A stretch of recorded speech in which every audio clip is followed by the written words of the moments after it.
Rise above, extinguish fear, rise above. Do a clap to sync the audio, and then I say welcome back to Rise Above. Thanks to everyone that has just subscribed. Thanks to everyone sharing my last video about track and trace. That's been my most popular video so far. Really pleased with that. Thank you everyone. Today I've got Andy back in the studio. It's not going to be a Pizzagate episode. Hello to the camera over there too. What we're actually going to do is have a bit of a chat and have a bit of a dive into what we believe to be the ideology or the belief system behind the global elite, and part of the reason why the world is the way it is. So we're going to be talking about something, for want of a better word, that's referred to as Satanism or the dark occult. Isn't that right, Andy? That's it. So some people, they think if you do a quick little word association game with people, if you say the word Satan to them, they'll automatically give you, you know, a biblical Christian description of some little red devil dude with goat legs, a little pitchfork and some horns. Yeah. That's simply not the case. That is a biblical depiction. One screen grab to get that biblical depiction we're thinking of. So what do people think of when they think of Satanism? So this here is what people generally, where are we putting that? Are we pinging that over there? No. This is the screen right here. So yeah, this is what, you know, people actually think when you say the word Satan. You see devil character here. We've got, you know, horns, goat legs, big old wings, nasty looking, evil character. Like the westernised, we could say Christianised version of the devil. Yeah, that's it. It's a biblical, you know, this is a little cartoon one. Let's get him up there. You know, this is what people typically think of when you say to them Satan. So you would assume that a Satanist is someone that worships the character called the devil, right? That's it. Now, what we're going to talk about today, we have to give massive credit to someone called Mark Passio. He's a long-time researcher, an ex-priest of the Church of Satan. This is his website, What on Earth is Happening. Now, we've got to give him maximum credit. A lot of the stuff we're going to be talking about today is his work mixed in with our own research and things we've picked up over the years. I recommend that if you really want to go in depth about this stuff, about Satanism, the dark occult, what the Freemasons really believe and things like that. The old religion. The old religion, yeah, the old religion, the mystery religions. That's it. Go and check that out. So particularly, I mean, I'm studying his podcast at the moment. He's got about 250, 260 on his website. I'm on about number 23 at the moment. They're seriously in-depth content. This guy really knows what he's talking about because from first-hand experience. This isn't something he's researched. This isn't something he's found. This is actually, he has been in these circles. He's been in these occult indoctrination organisations. He's been involved with Freemasonry.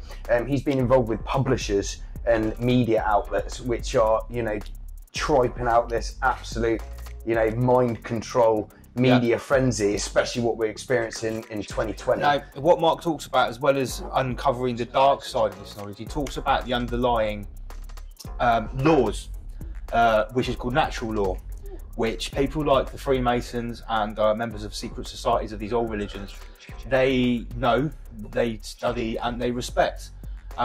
Basically, you know, me and Andy know a little bit about Freemasonry from our years of research, and basically it's governed by things like polarity, the law of attraction, vibration, frequencies, symbology, numerology, and whether people want to believe this or not, or they want to make fun of it and think it's a silly myth, this is what the most powerful people on earth have an understanding of. And the way that Mark Passio describes it is what a Satanist actually is an ancient master psychologist. That's it. Yeah, someone that understands the intrinsic workings of the mind. Something, you know, I studied Freudian psychoanalysis at university, and it's something that Freudian psychoanalysis would just start to scratch the surface of, in my opinion. Yeah, the inner workings of the human mind, how you can manipulate the human mind through suggestive methods, through the use of symbology, through numerology, sounds, lights, all different. Which all comes down to frequency, basically. Yeah. So this is, again, we are in a sense just summarising some of Mark Passio's work. We want to give this guy as much credit as we can. Yeah. Let's go through the slides in order. Yeah. Now, me and Andy, we've started off with like the traditional idea of what the devil is. But what's the idea of what a Satanist is? And what Mark Passio basically starts off his lectures by saying is most people think a Satanist is somebody like, oh, where's he gone? This guy here. So that's it, somebody who's sitting on some devil throne, you know, he's got the Baphomet pose there, he's got the horns coming out, he's got the wings, that is, you know, he's got the big beard, you know, probably wearing some eyeliner, that kind of thing, drinks blood from a gauntlet, that kind of thing. But what Mark Passio actually says is the average Satanist is much more likely just to be a clean-cut man in a business suit. That's it. No. So, you know, this idea of this horned god thing, so where does this come from, okay? Now, this deity or this imagery is what's called the Baphomet, and this comes from Knights Templar. Now, if you look into Knights Templar, they're an ancient order around the turn of the first millennia. It's 1116. Yeah, that's it. Thank you, Andy. They went over to the Middle East and learned some of the mystery religions of the Middle East. In Jerusalem. In Jerusalem. This is obviously the time of the Crusades, and the belief is that it brought them back. Now, history says that they were burnt at the stake for being Satanists and that they worship this character, the Baphomet, right? Now, what if you notice, yeah, the Baphomet has the caduceus, which is the twin serpents, which is the symbol of the medical. Wait, that looks familiar. Yeah. That's what doctors use. Now, that is the staff of Hermes. I see that on ambulances. I see that on NHS hospitals. I see that on doctors' badges. Now, what it actually represents is the symbol for the medical industry, because what that represents is all the intertwined DNA and what mysticism and Eastern mysticism particularly describes as the Kundalini, the entwined serpents, which is the yogic energy which is stored up in our ethereal bodies, if I understand it, yeah? So this Baphomet character, the horned goat god with wings like an angel, you notice he has breasts, so he's actually androgynous hermaphrodite. One arm goes up and one arm goes below. There's an upper moon and a lower moon. So I'll just interject there quickly. Remember back in our Pizzagate episode when we broke down Comet Ping Pong, when if you look at their sign on the Comet Ping Pong, it's got the moons here. It wasn't that the stance that fucking John Podesta was making? Yeah, John and Dr. Fauci. Our man Dr. Fauci has been making this with the two fingers raised up as well. So I would say, in my opinion, that our westernised idea of the big red guy with horns in hell actually comes from this depiction of Baphomet. Now, if you study like esotericism, the Bible, mysticism, you'll be familiar with the term "as above, so below." That's it. Now, this is what this represents. As above, so below. So the Baphomet is a man and a woman. It's a human and a beast. It's also an angel as well. You'll notice it has the six-pointed star. Sorry, the pentagram, the five-pointed star. Okay. Directly on the third eye. Directly on the third eye. It has the caduceus, or the staff of Hermes, the two intertwined snakes. Now, obviously, in this episode, right, we're going to be going out there a little bit. I'm going to say now that the reason that you see that caduceus on all of the medical industry, which I believe is run by these dark occultists, it's their way of saying we hold DNA.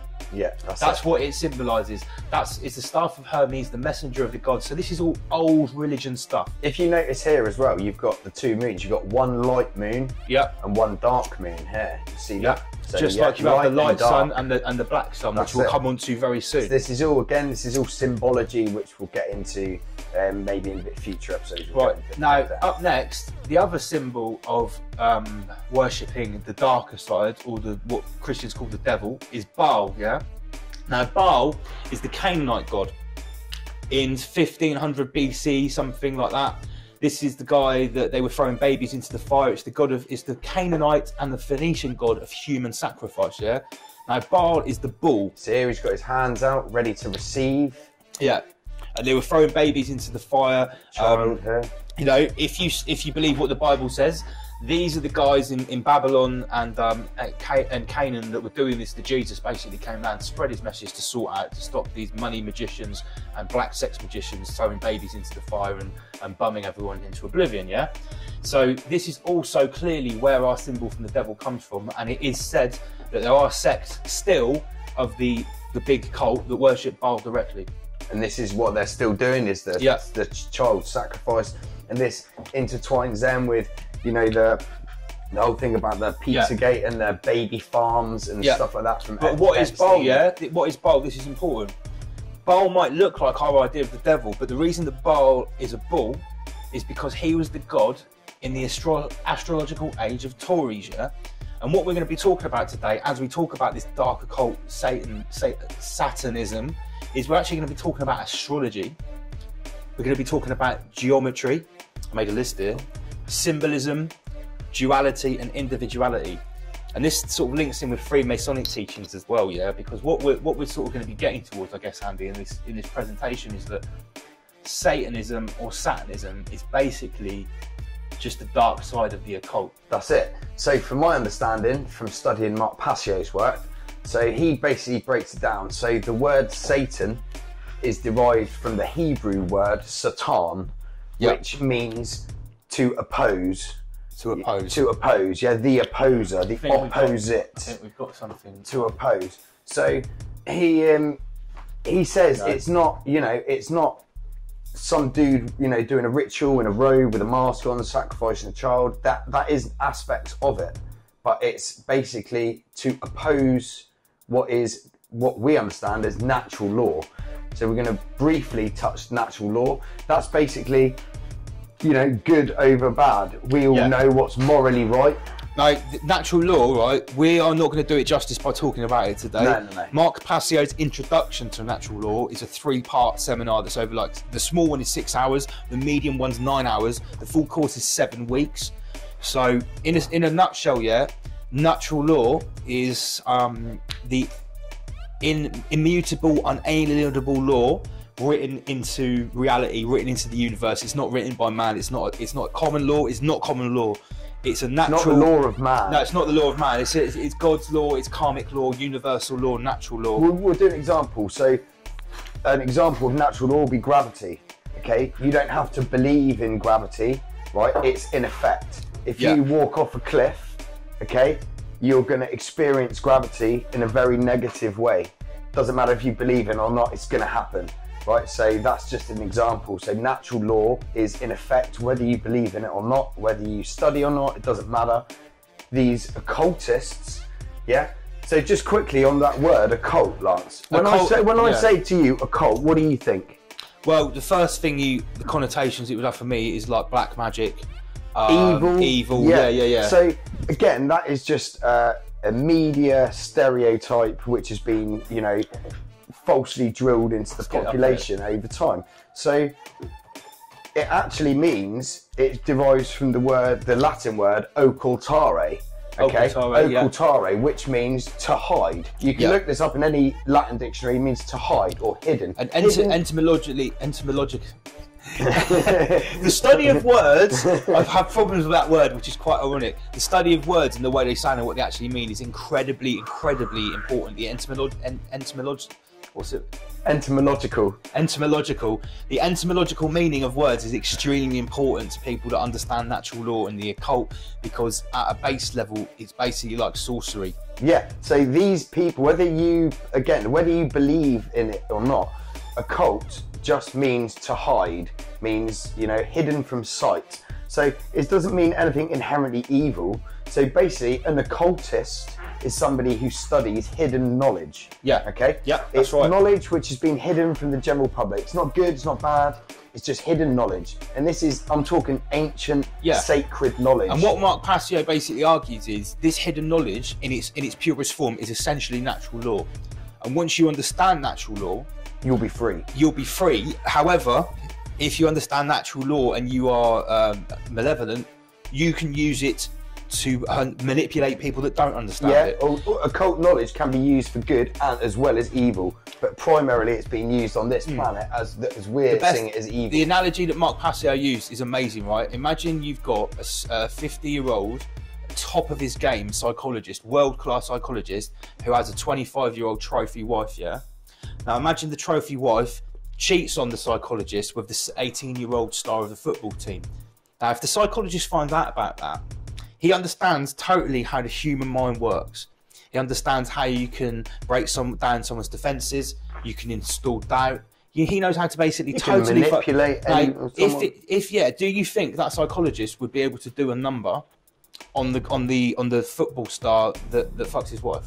100%. Like easily. You could put the guy in an asylum. Yeah.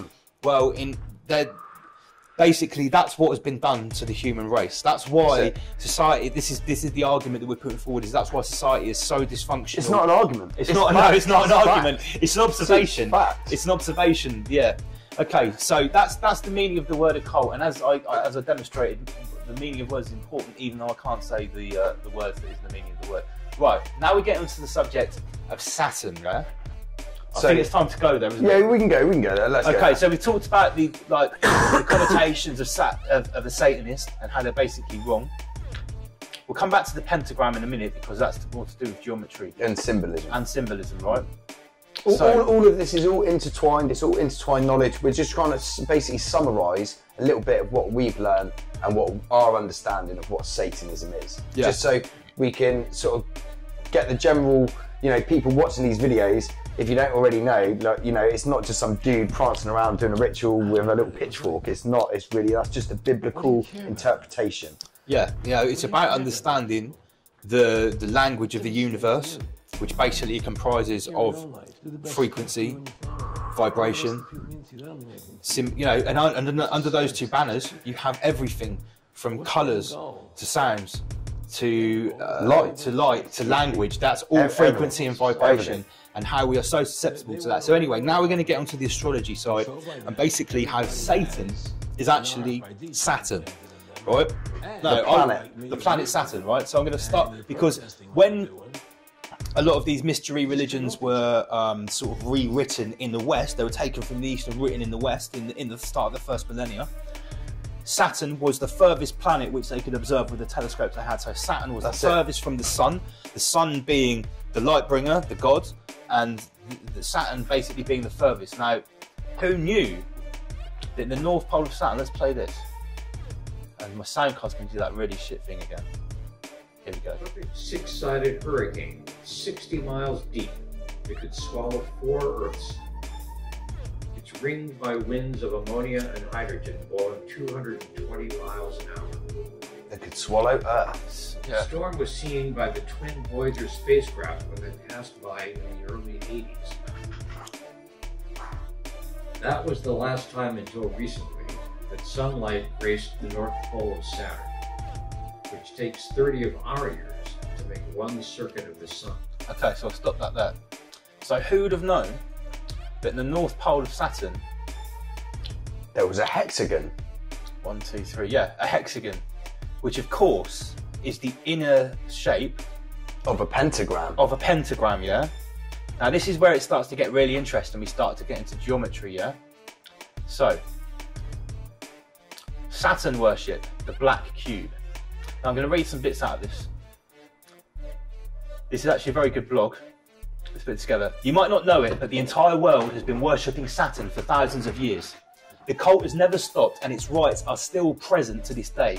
Saturn, dubbed the Lord of the Rings, interesting, is the reason why we exchange rings at weddings. We put halos on the heads of godly characters, godly people, and the article exposes the attributes of the god Saturn and the perpetuation of his cult through in pop culture. So basically, whenever you see something that's a black cube, that is a representation of Saturn. So remember that. The black cube, or something with a ring around it. Or something with a ring around it, that represents Saturn, yeah? Okay, so let's go down, and I'll try not to skip forward. Okay, so here is the sort of theistic history of it. Kronos, or Saturn, Dionysus, Hyperion, Atlas, Hercules were all connected with the great Saturnian continent. They were kings that ruled over countries in the western shores of the Mediterranean, Africa and Spain. That comes from Baldwin Prehistoric. I am Isis, queen of the country. I was instructed by Mercury. So you can see here that all of these ancient gods from these old religions are not just loosely based on planets, they are the planets as well. They are them. They are literally the planets, whether they believe they were also actual physical deities or not, they literally are the planets. Okay, so this, I don't know what this symbol is called, but I keep seeing it, right? Resurrected Roman Empire, 9/11 built with the cube of Saturn worship. So these are symbols of Saturn worship, and this, this is representation of the cube. Right? So if you take the middle out of it, you've got the hexagon. Okay, so then if you draw the lines and make it a 3D, it's a 3D so this is cube. Where astrology and geometry crossover, right? So this is why it's Saturn. Saturn has this hexagram in its north pole. This hexagram represents also three-dimensional hypercube. That's it. Yeah, which we're going to talk about. We're going to get into the hypercube in a bit. So here we go down, and there's a picture of the United Nations headquarters. This in is in the meditation and prayer room. So in their multi-faith meditation and prayer room, you've got to cater for everyone, yeah? You've got to cater for everyone. So we'll just have a black cube. That's actually not a cube, it's more of an oblate oblong. Like a PlayStation, yeah? Yeah. Yeah. So, or an iPad. So here we have an iPad, yeah, or a GameCube. So here we have the Star of David, allegedly a symbol that represents Judaism. I would argue it doesn't actually represent that. This is the most ancient magical symbol. Or what does Judaism represent? Or yeah. Well, I would say that's not the symbol of Judaism. That's a hijacked symbol. Yeah, but this symbol, right? This symbol is an upside and a downside triangle. Two triangles. The triangle is the most magical symbol in the universe. That's an up triangle and a down triangle, as above, so below. You see the themes, yeah? And the centre of it is a hexagon, which also represents a three-dimensional hypercube. Because all you have to do is put in 3 lines, and it turns it into a three-dimensional cube from a hexagon. So modern Judaism, which some people would argue has been hijacked, their holy day is Saturday, yeah? Saturn day. It's all in Christians' the holy day is Sunday, the sun, okay? The sun, Saturn day, Sunday. Okay, so this is all these words, the symbology, the astrology is important. Now we scroll down, and this is going to show some representations of this black cube or the hypercube in pop culture. Remember Hellraiser? From the 90s. From the 90s. Clive Barker presents Hellraiser, Hell on Earth. And he's got the all cube. About the cube. Yeah, the cube is like the centre of evil, yeah? This is a Will.i.am and Justin Bieber video with the cube in it. I'm not going to... We watched it earlier. It's fucking shit. But it's got a cube. But it's got the cube in it, yeah. Cube worship in music videos. Okay, so that's some shots from the music video. So they've got the cube here. Yeah. These guys are all puppets. They don't know what they're doing. They're puppets of secret societies. They have no idea what all this symbology is about, the white and the black. So basically, in the music video, Justin Bieber came out of this cube in a hologram, and he was sort of singing, what was he singing? Saying, I'm alive. Yeah, I'm alive. Like he just come to life with the power of the dark. From the power of the cube, which is, dark energy, dark, that's what it is. Okay, so it's all occult symbology, but we go down, and this is where it gets interesting. So, let me just preface. I believe that the 3 Abrahamic religions, Christianity, Judaism, and Islam, have been hijacked by dark occultist Saturn worship for at least 500 years. Okay? Let me just preface by saying that. We can do a whole other episode explaining why I think that. Okay? So, in Mecca, we have a black cube. And what do the pilgrims do on their Hajj? Their pilgrimage. They circle around it. They circle around it. They ring around it. Now, please don't think that I'm being Islamophobic or calling up Muslims, because like I just said, I believe that all 3 of those religions, Islam, Christianity, and especially Judaism, have been hijacked by Saturn worship. Plus, we're simply stating facts. This is the fact. There's multiple pictures. People. This is what they do on their pilgrimage. They go there and they ring around. They circle around this cube and they pray to it. The rings around Saturn. Yeah. Okay, so obviously the Borg here. The Borg in Star Wars, the Borg is Star Trek. Star Trek, sorry, yeah. How dare I cross trekkers with fucking Star Wars.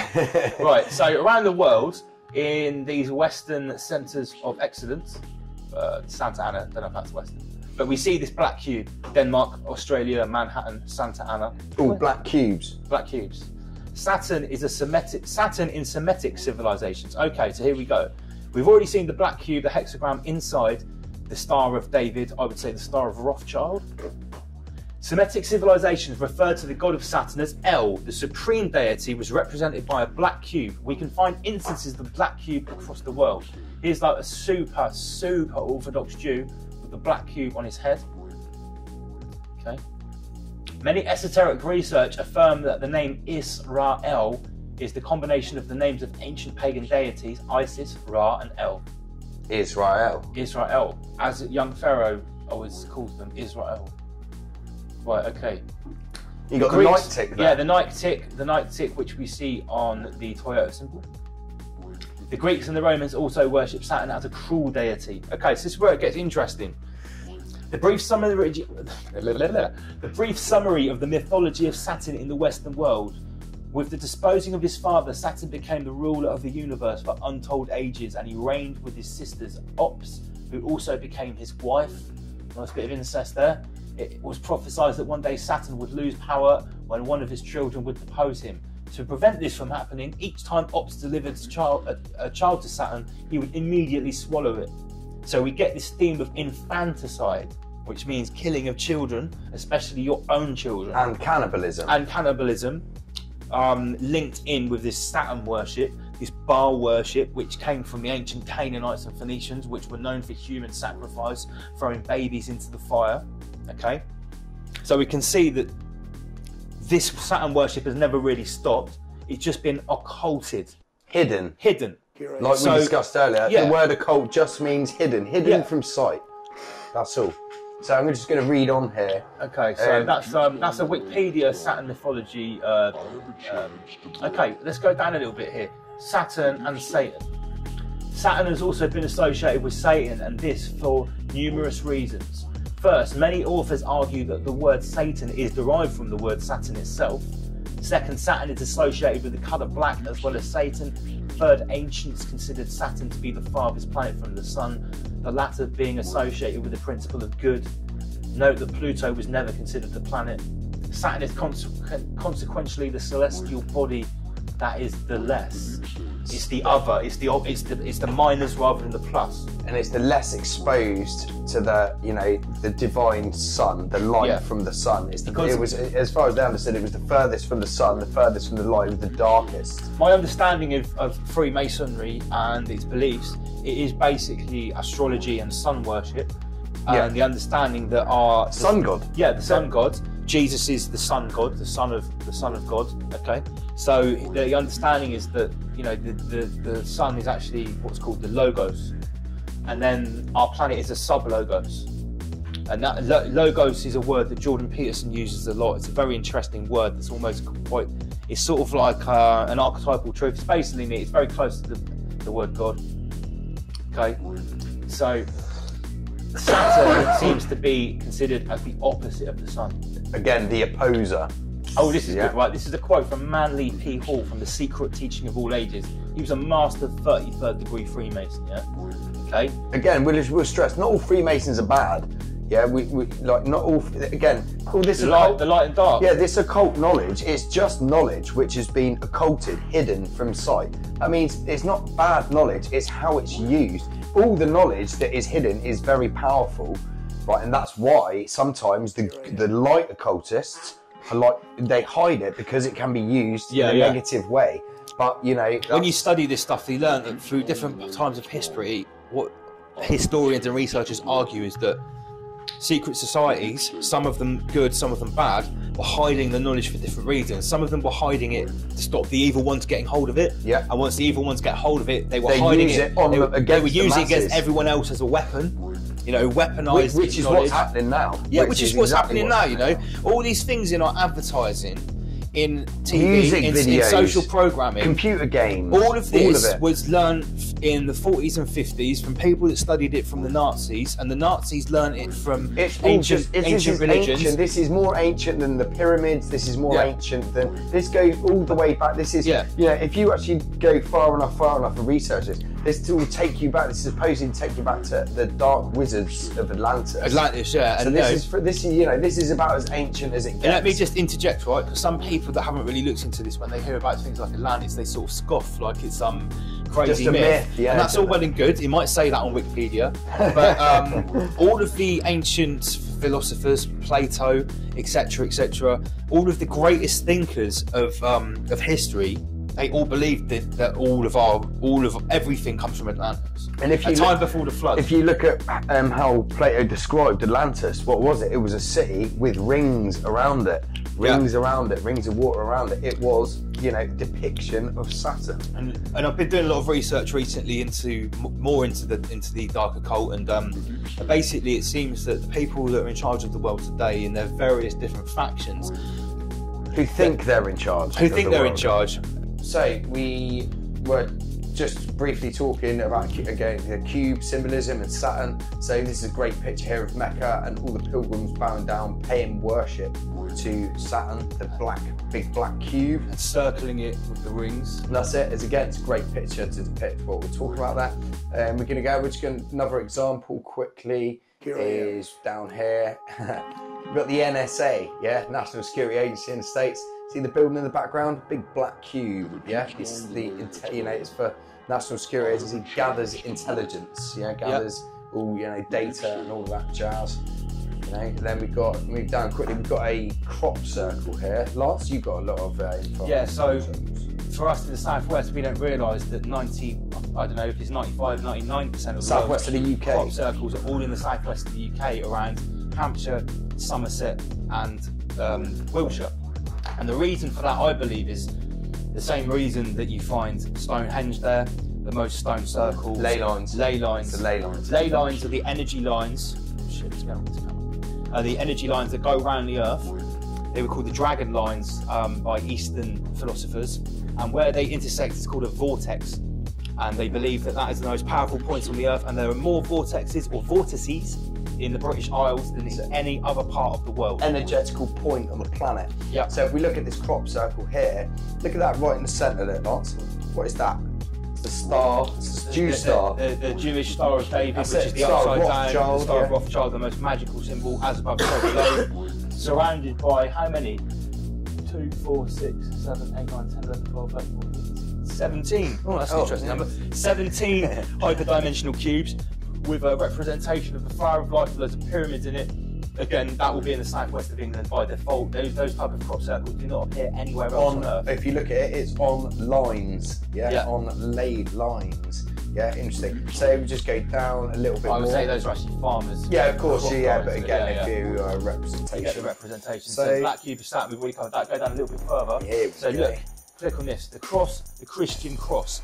Who would have thought the Christian cross is actually It's made up of cubes. It's made up of cubes. When you outlay the cross like that, it is essentially a cube. It's like a flat pack cube.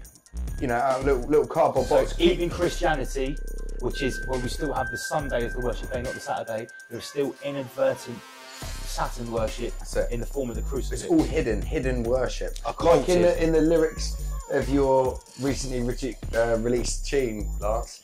Don't believe me. Don't believe me. Yeah. What's Satanic whispers are hidden in the sounds of prayers. That's it. Satanic whispers hidden in the sounds But like of I said, prayers. I'm not saying that Christianity itself is Saturn worship, but what we're saying is these religions, these three Abrahamic religions, the monotheistic trio, which dominate the world for the last couple of thousand years, They're using this symbolism. Yeah. They've subverted it. Yeah, it's been hijacked. Okay, right. again. So let's move on.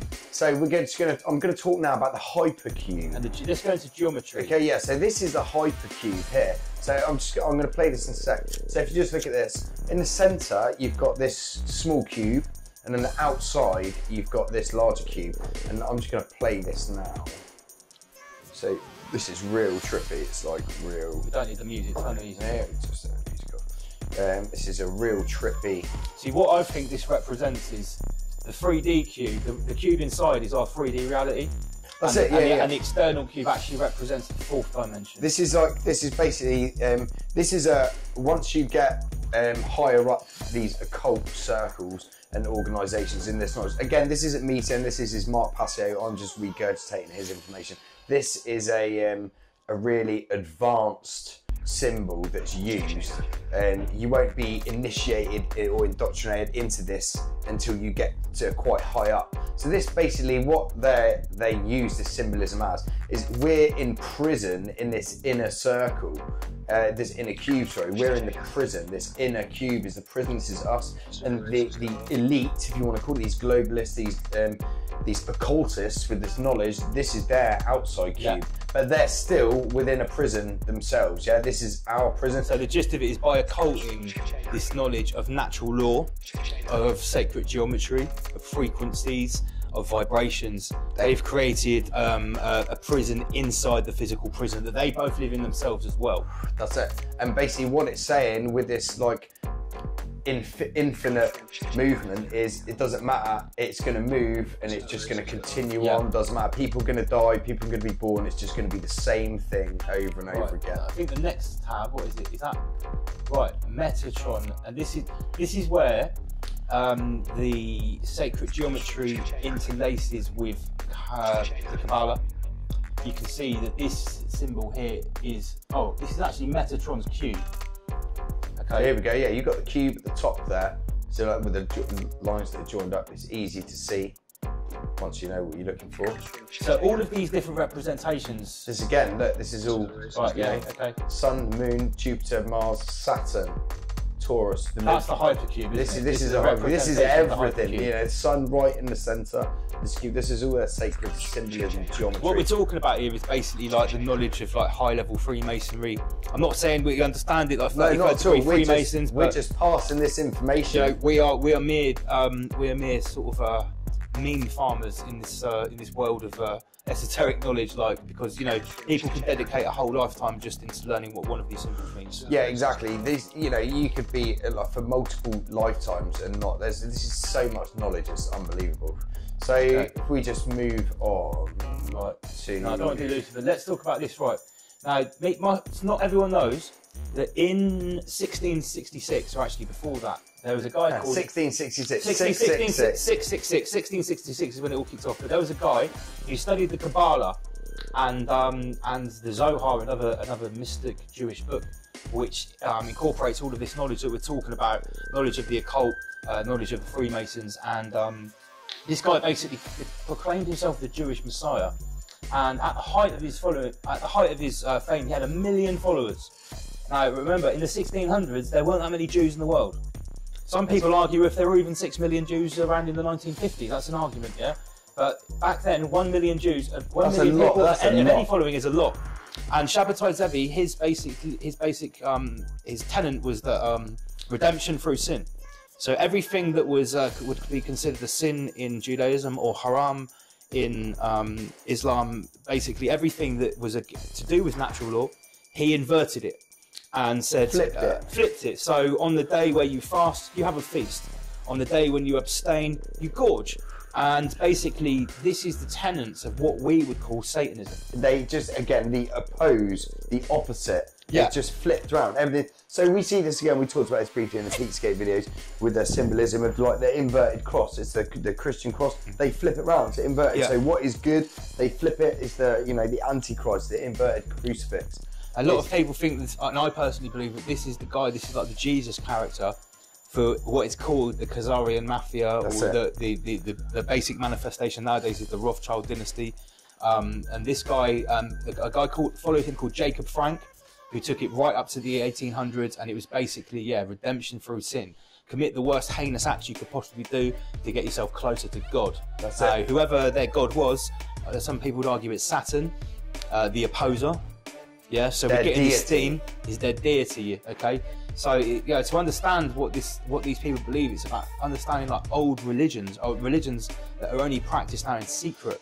Okay, so that was 1666. So again, this is just knowledge. This dude in 1666, he's got this knowledge. Oh, by the way, Jacob Frank, his follower, who said he was the reincarnation of this guy, he was around there when people like the Rothschild dynasty and Adam Weishaupt and Schiff, when they got together and actually formed the actual Bavarian Illuminati. The original 1776. The original bloodline. Yeah. So, they have this, this is money magic, it's sex magic, it's black magic. All tied into one little neat, tidy organisation. And it also is the start of Zionism as well. This is because real Jews, real people who follow Judaism do not believe that the Jews can go back to Israel until the Messiah's come. That's it. Now, the Messiah hasn't come in their belief, but these people that follow this guy, Shabbatai Zevi, the Messiah already came in 1666. And he said everything that's good, that's bad. So that we see this inversion, which is another theme in Satanism, Satanism, whatever you want to call it. Worshipping the opposer, yeah? So again, this is in 1666. Then this occult knowledge has obviously been passed down and studied by... Has anyone heard of Aleister Crowley? This guy was around. Let's go to his Wikipedia. Before we get deep, what does Wikipedia say about Aleister Crowley? So born in 1875 and he died in 1947. An occultist, a ceremonial magician, a poet, a painter, a novelist, a mountaineer, and he's founded the religion of Thelema. So remember that he's described as an occultist. So all that means, again, we described occult means hidden knowledge. Yeah. So all he does is study hidden knowledge. He was initiate of the OTO, the Ordo Templi Orientis. And if you remember in our Pizzagate episodes, where the headquarters of the OTO, it's like 3 or 4 blocks away or 20 minutes away from Comet Ping Pong. Yeah. Now, Aleister Crowley might have died in, 1947, right? However, I would say, the way I would sort of coin what he is the Jesus character, the Messiah of the new form of Sabbatean Frankism. Yeah, what is being practiced today. When it's being practiced today, and when I say that being practiced today, I mean in the realms of the elite, as in Hollywood and the entertainment industry. I would say that he is the Messiah of this belief that is practiced in the entertainment industry. If you type in, see where it says Aleister Crowley, type in Beatles. Oh, yeah. Right, so believe it or not, the Beatles were referenced Aleister Crowley, whether they were followers of his teachings. There we go. Okay, so there's pictures of Aleister Crowley on a famous cover of the Beatles. Is that, it's not Yellow Submarine, that's what's that? Sgt. Pepper. So he's on there. There he is. You can see him in the background there. Is it Jim Morrison from The Doors that bought Aleister Crowley's mansion? That's right. So all through like the 50s, 60s and 70s, in heavy metal, in rock music and in popular music as well, he was sort of quite revered. And there he is again. Look. What was the name of his book? Hiding. You see, hidden, occultist. He's hiding behind the tree, hidden from sight. Okay. Sorry, Lance, what were you saying? Yeah, Aleister Crowley, he described himself as the Great Beast 666. Yeah, that's it, yeah. He described himself as the wickedest man alive. That's what he said. And this guy is the Messiah. This is these people, Hollywood and some politicians and maybe some of the royal family potentially. George Bush is allegedly the grandson of Aleister Crowley. That allegedly, that's whole nother rabbit hole. People want to jump down there. There's plenty of information about that. So we've been talking about the history of the dark occult, Satanism, Satanism, black cube worship. What is another manifestation? The Nazis. The cult of the Black Sun. So the ancient religion is basically sun worship. Okay, Freemasonry is about astrology, and the highest form in astrology is the sun. You see this? Their symbol, the black sun. So the black sun is the opposite of the sun. It's the opposer. Yeah. It's the polar negative of the sun. However, if you actually break down the symbol and you want to look at it, it's a black sun, but it's beaming out light at the same time, you see? Yeah. It's beaming out dark light and white light. This can be used as good or bad. All this knowledge, this occulted knowledge, is not dark or inherently evil, but is being used as such. Mark Passio describes it as like a knife. A knife can be used to cook a beautiful meal to feed your family, or you can use it to massacre your neighbours. Exactly. Yeah. Good and bad. It's just how it's used. It's not inherently good or bad. It's just knowledge. So the cult of the Black Sun, and let's type in the Nazis, because allegedly the Nazis worship the Black Sun, and their use of the swastika turned on 45 degrees. And look at this. It looks like a sun. Yeah. It's beaming out sun. This is the whole point of their little symbolism. How does that link in with current day? Right. So let's talk about what's an agency which has been pretty instrumental in what's going on at the moment, the World Health Organization. Oh yeah, the Wuhan Health Organization. The Wuhan Hoax Organization. Right, let's get up, I'm sure we had something on that. So let's look at the symbol for the World Health Organization. Was that not one of the tabs? No. Let's get that. Right. So all those people in those tabs there link in with the Wuhan Hoax Organization. Yeah. Lady Gaga. Let's just do her first. Let's get Lady Gaga. Right, so Lady Gaga is allegedly one of the high priestesses of the people that worship the Black Sun or Saturn in the entertainment industry. Madonna was her protege. Madonna's still about, but you know, she's the new one. So here we have her inside the hyperdimensional 3D cube. That's it. This is You'll notice there's always white and black. I don't know who that is. Sorry, yeah, cancel that. There we go. Okay, so that's Lady Gaga. So we've got a girl Beyonce here as well. So we've got the Baphomet. Yeah, so you see this? That's what she's wearing, and it links up with the 5-pointed star pointing downwards, negative, down. Yeah, so obviously this Baphomet represents the 5-pointed star. Go back again so we see it. And we have to recognise that this represents Saturn as well. Yeah, so it's all. Wait a minute, have I got that right? Because 1, 2, 3, 4. No, that's 4. Well, no, this is still the 5-pointed star. 1, 2, 3, 4, 5. Yeah, so that's not the same. No, this is an offcut of the pentagram, which is the democratic. Let's go back to to Aleister Crowley, because his thelemic symbol, his symbol for thelema. If you go Aleister Crowley thelema, so his symbol looks like a hybrid of the pentagram and the TH. Thelema, sorry. Yeah, thelema. Sorry, thelema. I go thelema. Wow. That's it. Okay, so yeah, images. Let's whip this up here. Whoa, look at that one. Look at that one there. Up, that. Oh, yeah, here we go. So this as well, this has got all the symbols in one there. You've got pentagrams, this is the 8-pointed star here. Sorry, 1, 2, 3, 4, 5. Sorry, the 7-pointed star. Right. 5-pointed at the bottom. Yeah, you've got the yin yang here, the dark and the light. You've got this is multiple. So you've got the eye here, like the eye of Horus. All of these symbols and all of this stuff, it's about duality. This is the reason that the Freemasons always have the checkerboard floor, the white and the black. Yeah. Yeah. And what does that represent? That represents base consciousness. Literally, die or live. You know, eat or starve. That's white it. or black. The very base of what you need to do. Consciousness of 3D reality. That's what that represents when you see that. Yeah. So if you want to go, say, where do we see this? Who has this round their heads?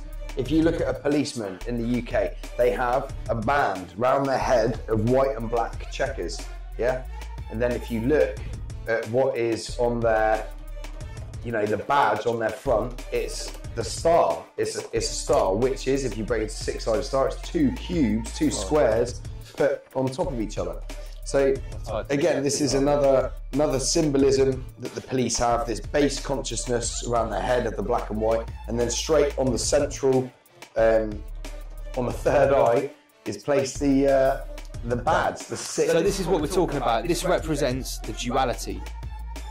So if you ever notice, sometimes I remember going into a church when I was young at school and seeing a room in the back of a church with the checkerboard floor and thinking it's really weird. Yeah. Now I know what it means. So here you go. Look, you got the Freemasonry symbol on the black, and you've got the star on the white. What do you care about? The black is the good, and the white is the white is the good, and the black is the bad. What difference does it make to you? And then you've got all the little Freemasonry moving the chess pieces in the great works. Yeah. Let's have another bit. You've got the pillars there. What else do you see here, Lance? So you've got these two here, the guards guarding the king or the queen here, and he's not. You see this? He's not on either side. He's on both sides, on black and white. That's what the swastika is. That's exactly. That's the cross in the middle. Exactly. They are, and notice it's all cubes, it's all squares. Yeah. Yeah. So this is just symbolism in itself, that the Freemasonry, the people who are using the symbolism, they're on good and bad side. They know the light and the dark. Yeah, and remember, we're not like cussing anyone that's uncle is a Freemason. No, not at all. Because it's like saying they're a policeman. A policeman can be a bad policeman or a good policeman. The Freemasons just understand natural law and the things that we've been talking about. Here we go. This is a great picture there. You've got a black cube on top of the checkered floor, which is symbolising, and it's even got 3 pillars around it. You have a triangle around the cube. So that means the holy 3, the spirit, the mind, and the body. And then you've got base consciousness here on the floor. Then you've got the mind, the body, and spirit symbolising around it, and you've got dumped right in the centre on top of the base consciousness, the black cube, blocking. Yeah, it's, you know, it's all symbolism in itself. All you have to do is look. But you know, the trouble is, no one teaches you this sort of stuff. Let's have a look at this. So you've got like the altar here, the black cube, the pathway, the base consciousness, the pathway leading up to the altar, the elevated altar. Click on this one. That's like the ultimate Freemasonry checkerboard. Look at all this. So the two pillars called Joachim and Boris. Yeah. And passing through the pillars is like symbolic of lifting the veil. That's it. Yeah. And obviously they have the cross compasses to represent the sacred geometry, which governs everything, which means everything. Natural law. Natural law. This is natural law. And above you have the eye. Enlightenment. And the enlightenment. To the left you have the sun, and to the right the moon. That's exactly right. And down here you've got a coffin, look, with a cross and a skull. Yes, skull and bones. So that represents, that's like skull and bones. So that's why the dark lodge of the Freemasons, the skull and bones, the 322. Basically George Bush. And, you know, all the. So in Freemasonry there are different orders and different sects, and the dark lodge is the worst one in the world. Is arguably the skull and bones. Yeah, exactly. Yeah. 322. And this as well. This tells me, if I look at this quickly. Look how many terrorist attacks have got 322 in the date. 22nd of March. There's lots. Skull and bones representation 322. Right, so let's say something. Let's bring this up to date. All of this understanding of natural law, of the frequencies, of numerology, of the power of symbols, this is completely 100% mastered and understood by the global satanic, dark occult world leaders and the people that are executing what's going on right now. Everything I've been talking about in COVID 1984, I will say right now, is being executed by people that have this belief system. Dark occult psychologists that have known exactly how our human brain works, thousands and thousands of years, and every way to manipulate us. And the latest iteration that we've seen of it since the 50s is like the subliminal messages and adverts, the NLP, neuro-linguistic programming, MK Ultra. You've heard, me and Andy need to do a whole episode on MK Ultra, trauma-based mind control, where you break people down with traumatic experiences.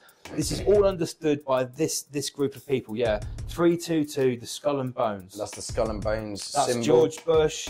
That's everyone. That's everyone. Yeah. So if you look at George, any of the presidents have come out of Yale. It's Clinton skull and bones. Yeah, they're all skull and bones. All the presidents, Obama, they're all skull and bones. So getting back to this, I just noticed, so if you look at this, you've got the skull and bones here, the coffin, which means dead, that's death, yeah? Then you've got, so death moving up to base consciousness. Then you're elevating yourself past the symbols here, the stars. Yeah, you're gaining knowledge. The steps. Yeah. How many steps are there? 1, 2, 3, 4, 5, 6. And the 6-pointed star. 6 steps moving up to the Freemasonic symbol. Yeah. And subsequently, all of these symbols, I don't recognise some of these symbols. I mean, look, there's a fucking UFO. Wait a minute, no, there are 13 steps there if you count the white and the black. Oh, sorry, yeah, 1, but 2, you are, yeah. 3, 4, 5, 6, 7, 8, 9, 10, 11, 12 steps, and the 13. So the 13. Yeah, 13 bloodlines. Yeah, so exactly the same as on the symbol for the US dollar. Okay, It's always about 12 and 13, but you also see that with 7 and 8. It's believed in a lot of these esoteric teachings that there are 7 levels of consciousness. 7 levels of consciousness. 8, the unity of 8 is the infinity. That's the God consciousness. That's what a lot of these esoteric teachings believe. But Masons seem to follow the 12 and 13 rule. So this has actually been played out. This picture here has actually been you know, symbolised. Look, they've got the. They've got the. Let's see. No, we've been pulled into. This is blueberry muesli recipe. Can we get the World Health Organization symbol up? Absolutely. Because we've been talking about this understanding of these numbers and frequencies and stuff like that. Now to sort of try to even attempt to explain how this manifests itself in Here we go. modern day events. Okay, World Health Organization. the World Health Organization. Let's so, break this symbol down. So at the start of the video, you talked, Lance, about the snake and the. It's interesting. And the That star. only has that's not actually the caduceus. No, because no. that only has one snake. But it's a representation of it, so Yeah. singular. But still, that's the central. Now you've got, is this called the twin laurels? These two. That's right. That's right. Or an alley-oop. Is that right? I'm not Similar sure. to an alley-oop. No. Anyway, what I was going to say, this central staff here with the snake wrapped around it, and you've got the rings Yeah. around it. Some would say, some flat Earth people would say that's the flat Earth map as well, which is quite interesting. But it's actually a different colour, top-down. It's a golden. top-down view with the North Pole in the middle, isn't it? Yeah, that's right. Yeah, I wonder if Which coincidentally is the flat Earth map.